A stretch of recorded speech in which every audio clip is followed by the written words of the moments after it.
Hey everybody, welcome to another action figure review.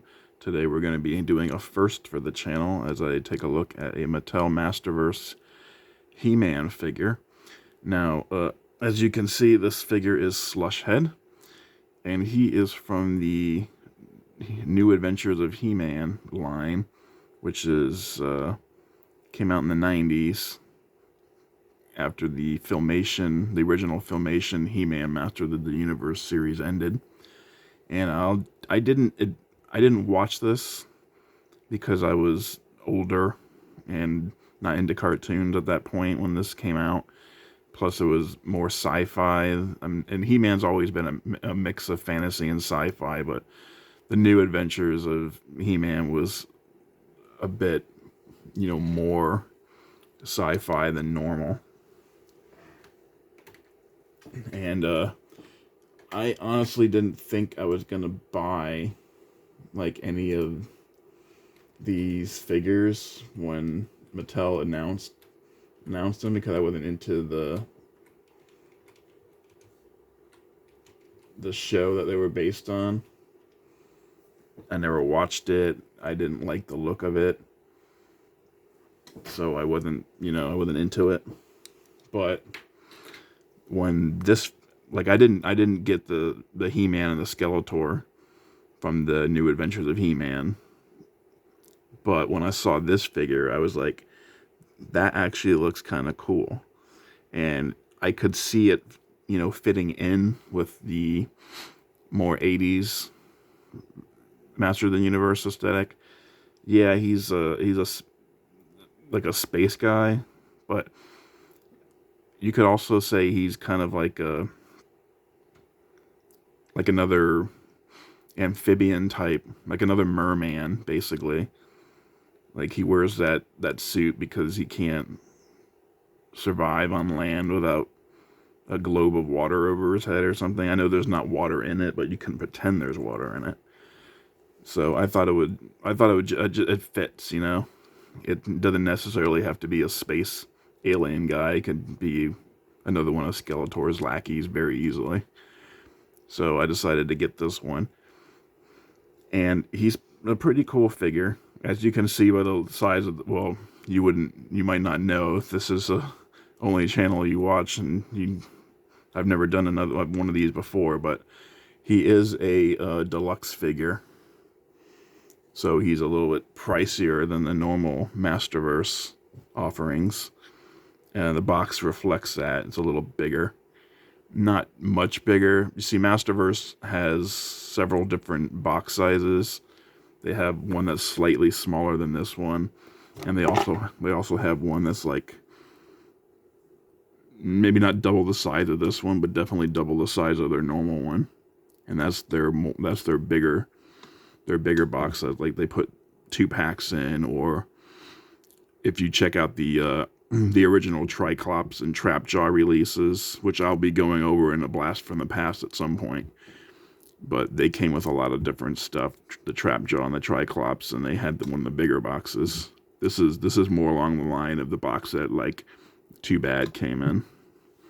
So if you had the Too Bad figure, you know what you're looking at box-wise.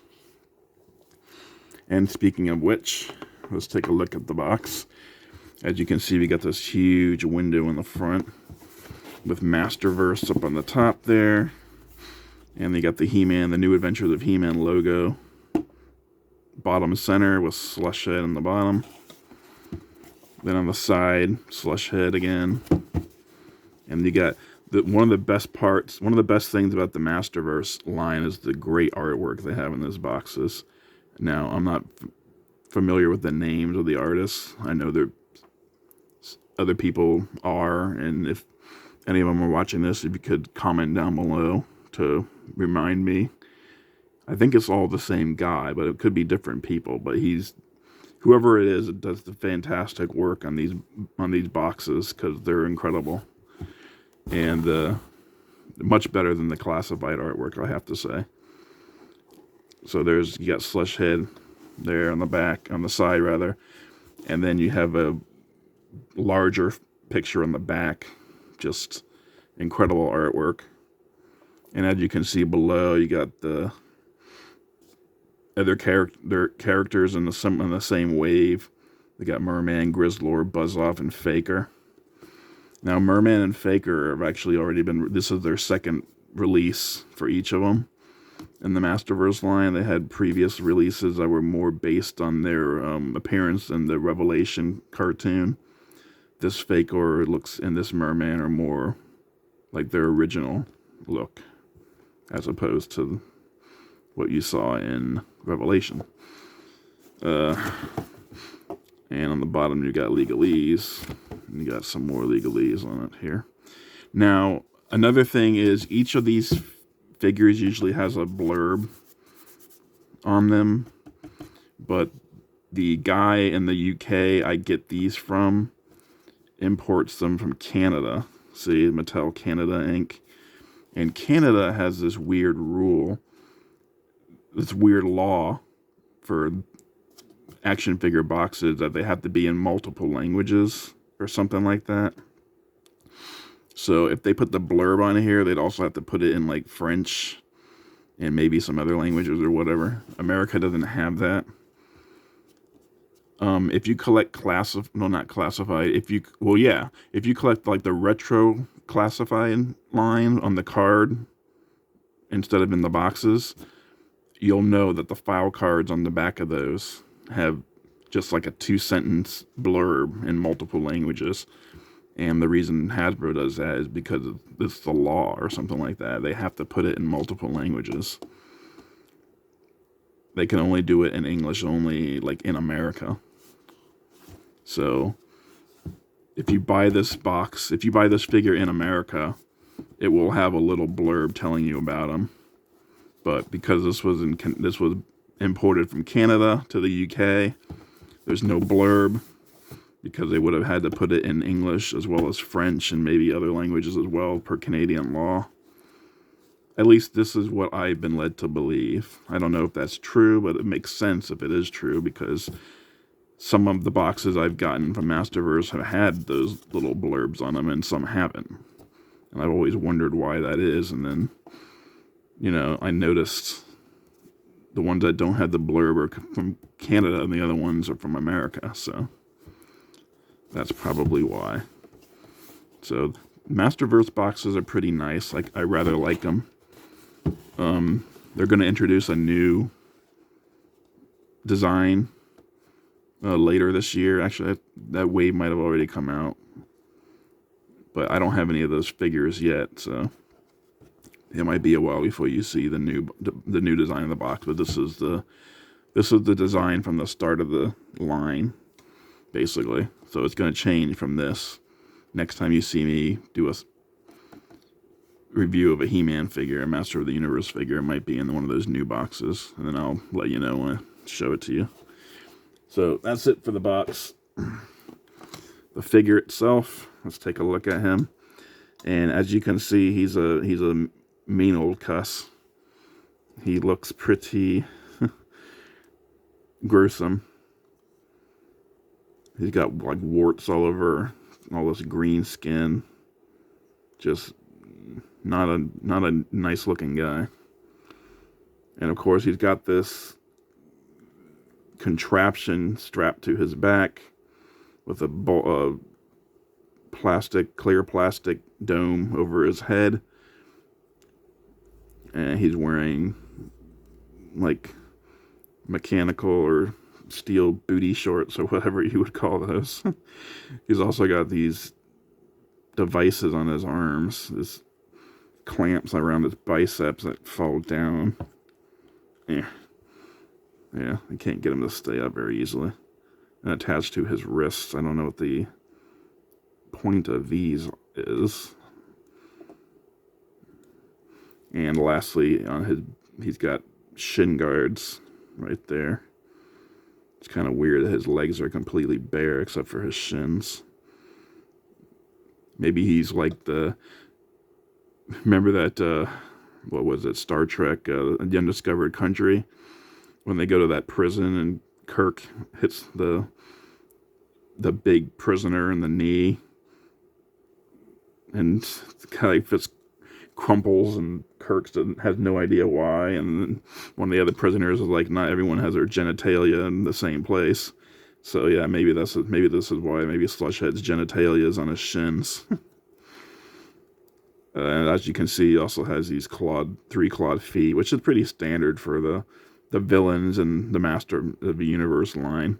If you're familiar with collecting them from the past, the heroes always had like normal feet-shaped boots, and the villains always had these three-toed claws. I mean, no matter what, they always had that. It's always struck me as kind of weird, except for Evil Lyn. They didn't give it to Evil Lyn, of course. So, in order to show you his head articulation, I have to take this off, because obviously with the dome over his head, I can't get to the head articulation. So to take it off, you just unhook these two straps back there, and then the whole thing kind of like lifts off of them. It's not that hard to get off. So now that we've got that taken off, you can look at his articulation. He can almost bury his chin. That's pretty nice. And he can look up quite a bit, although you can see a lot of gap there. He's got some nice tilt. He can do the Exorcist's spins there. His arm goes all the way around. He can hinge up into a T-pose there. He's got a bicep cut. He's got double jointed pinless arms. Yeah. So that one joint didn't want to go. But yeah, it is moving. It's hard to see, but it is moving. There you go. That gets show you better there. So yeah, double jointed pinless arms. And he's got an arm that pops out of the socket very easily. But no, it's got a horizontal hinge on his hand there on both sides. He's got a diaphragm cut. You can get that much forward from him, and you can get a lot more back. You can move his waist. No tilt on the waist, but he does have tilt with the diaphragm. So that's nice. As far as I'm aware, G.I. Joe Classified are the only action figures that have drop-down hips. There may be other ones. You can let me know in the comments if there are, but the lines that I collect, which is specifically Black Series, Legends, McFarlane DC Multiverse, and these He-Man figures, as well as the NECA D&D stuff, I don't think any of those have a drop-down hit, except for G.I. Joe. But damn. These are annoying, I'm going to say that much. I think Mattel should have just sculpted these on. I mean, they probably could have done it in a way that it wouldn't have affected the articulation, but the way they keep falling down is really annoying. Anyway, so he can kick out about that far, kick back about that far. You can get about that much from the splits, not quite Van Damme there. He's got a thigh cut, double jointed pinless knees. Yeah, there we go. And he's got a boot cut at the shin thing there, which is well hidden. You can't see it at all, in fact. That's good. His clawed feet can shift back about that far and can go forward quite a bit. Got some rocker there and pegs on the bottom for a stand. Now, as a deluxe figure, this guy has a ton of accessories, and he has like a variety of ways he can be displayed. So first we're going to go over his hands. As you can see, he comes out of the box with a pair of gripping hands. He also has a couple of open hands. As you can see, he's only got 3 fingers and a thumb. And they're webbed, so the amphibian aspect does kind of work for him if you want to add him to your Skeletor minions instead of putting him with like a New Adventures of He-Man shelf or whatever. He also has a pair of fists. So he's ready to go. Even with the open hands, he looks like he could do some damage because they, come on, there we go. They look like they're a little clawed in the end, so he can claw you with these, or punch you with these, or hit you with a variety of weapons. I'm just knocking things over here. Okay, he also comes with a extra head, so you can pop that head off. And I'll take him off screen shortly because it's much easier to pop on and off a head when you're holding him closer to you than when you're trying to do it with your arms extended out in front of you, like you would have to do it in front of the camera. And I like the alternate head better. This is the one he comes in the box with, but this one looks a lot better in my opinion. I like the more cadaverous look compared to this one. It looks like he's Jabba's cousin or something like that. So this is the head I'm gonna have him displayed with in the future. Oh, and got the same kind of articulation with the head. No sweat there. So I'm gonna go ahead and put this back on him because some of his other accessories require this piece to be on. And of course, as you can see, it doesn't matter what head you put on him, he's still... I gotta fix the head a little bit because he's just staring straight down now.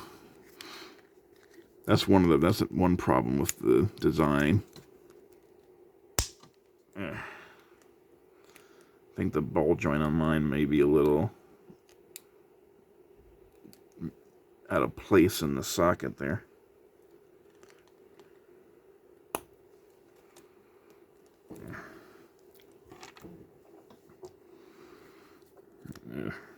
There we go. Let's see if I can get this on without causing him to move his head too much. Yeah, because it's a pain if you're putting it on and you want his head looking in a certain direction, and then it kind of like falls over or falls forward or whatever because it gets hit by the dome as you're putting it on or something. Then you gotta take it off and reset the head and try again. Plus, as I mentioned before, you can't move the head at all while you've got this thing on him. So, anytime you want to have his head move at all, you gotta take that completely off, move the head, and put it back on again.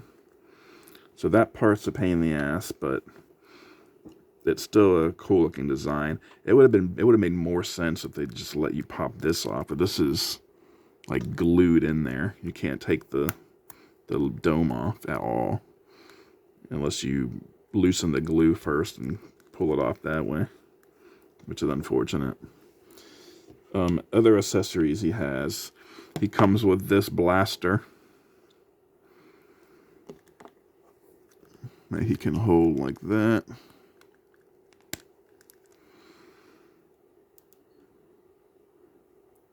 And it's a dual purpose weapon because he can also use it as an axe. So that's kind of cool. I'm not usually a big fan of dual purpose weapons because they usually don't look that good, but for a sci-fi type toy, this is not bad. And it's all done in like this silver, kind of molded in this silver looking plastic. It would be nice if they had a little bit more paint on there, but yeah, you get what you pay for, basically. If you want more paint, it's going to cost you more money. So he comes with that weapon. He also has a couple of backpacks. First, he comes with this one, which has a kind of a tank of some sort on the top there. And the backpacks plug easily into his harness there. And as you can see, it has got holes, 2 holes in the back and 1 on each side. And that's because he has a variety of tentacles he can plug into him. He's got this trident tentacle. He's got this clamp-looking tentacle. He's got this anchor tentacle. And he's got this claw tentacle. Now, one of the issues with this figure is this thing is so flimsy. So many people have either broken this, taking it out of the packaging, or in my case, it was already broke in the package.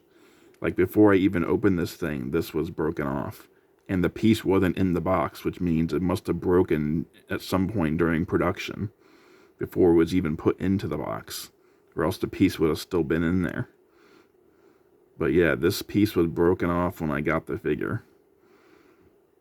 And that has happened to other people as well. I saw on Kyle Peterson's channel, when he was unboxing this figure, he was being so careful with everything else, and then when he got to this one, that piece snapped right off as he was taking it out of the box. So be very careful removing this particular tentacle.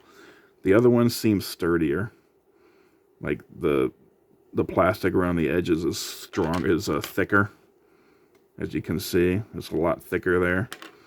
So you probably have a less of a chance of these snapping, but this one is really thin and flimsy. I don't know why that is. Also, another thing you need to know is these do not bend, okay? These are not bendy wire. These are solid plastic. So if you try and bend them, you will probably snap them off. So don't do that. And you can snap these into place on his backpack. They do have a joint at the bottom so they can do some limited movement. But that's about it. Other than that, no movement at all.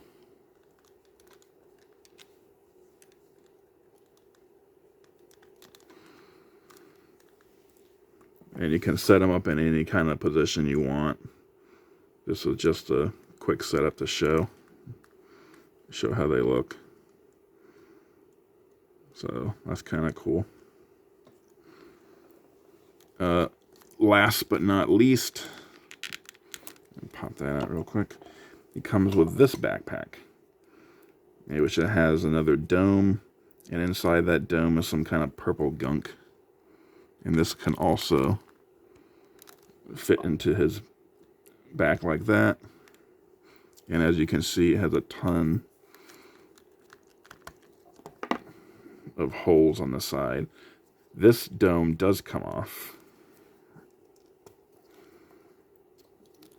And the purple stuff can come out as well. No, you can't fit the head in there. I didn't think you could, but I couldn't remember. And you can as you can see, there's a ball there, so you can stick his head on there. You can stick the extra head on there, and then you can take the tentacles out of the other backpack and stick them onto this one.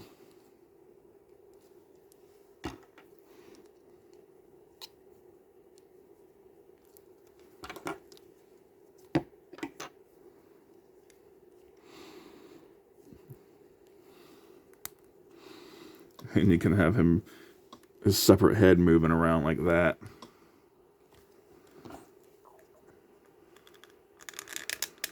So you can basically make 2 figures out of this, which is kind of cool. You can have the main Slush head, And then you can have him with a separate head walking around behind him or next to him.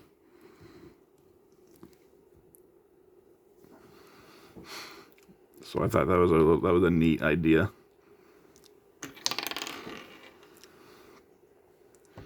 So there you have Slush Head. And I haven't seen too many other New Adventure of He-Man figures I was interested in.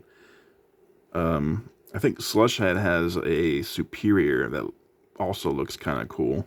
So if Masterverse does that, I may get him as well. But for now, Slush Head, He-Man, and Skeletor are the only three they've released for the New Adventures line. And Slush Head is the only one I ended up getting. So that's it for Slush Head. Give me a like and subscribe, comment down below. Stay tuned on Sunday for another Blast from the Past review. And so until then, have a good one.